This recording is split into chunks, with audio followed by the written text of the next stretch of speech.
In today's video, I'm going to teach you how to fix OneDrive not syncing 5 minutes.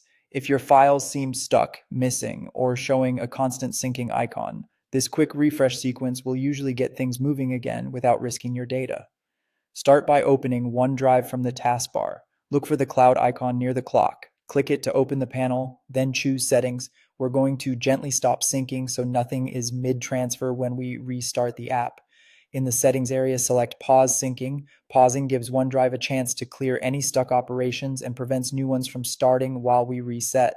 After pausing, choose Quit OneDrive. Confirm if prompted. This completely closes the sync engine so we can relaunch it cleanly. Now open File Explorer. You can use the folder icon on your taskbar or press Windows plus E. In the left sidebar, select OneDrive. There you should see an option to start OneDrive. Click it to relaunch the app. When OneDrive starts back up, give it a moment to re-index your files. Watch the cloud icon return in the taskbar and check its status. You should see it move from signing in to processing changes, then to up to date once it finishes.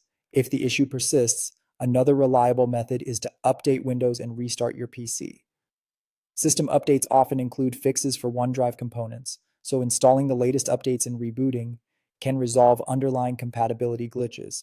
Let the restart complete and give OneDrive a minute after login to catch up. Still not syncing as expected? Go back to the OneDrive cloud icon in your taskbar and open Settings again. This time, navigate to the Accounts section. Choose the option to unlink this PC. Unlinking does not delete your cloud files, it simply disconnects the local app. After unlinking, sign in again to reconnect. This refreshes your account session, rebuilds the local connection, and lets you reconfirm which folders you want to sync. When you finish the sign-in, OneDrive will re-establish sync and start processing changes. You might see a brief rescan, that's normal. To recap, pausing and quitting OneDrive, starting it again from File Explorer, updating Windows, and restarting, and if needed, unlinking the PC and signing back in are safe, targeted ways to fix most syncing hiccups. Be patient after each step and watch the status in the taskbar. With these actions, your OneDrive should be back to up to date shortly.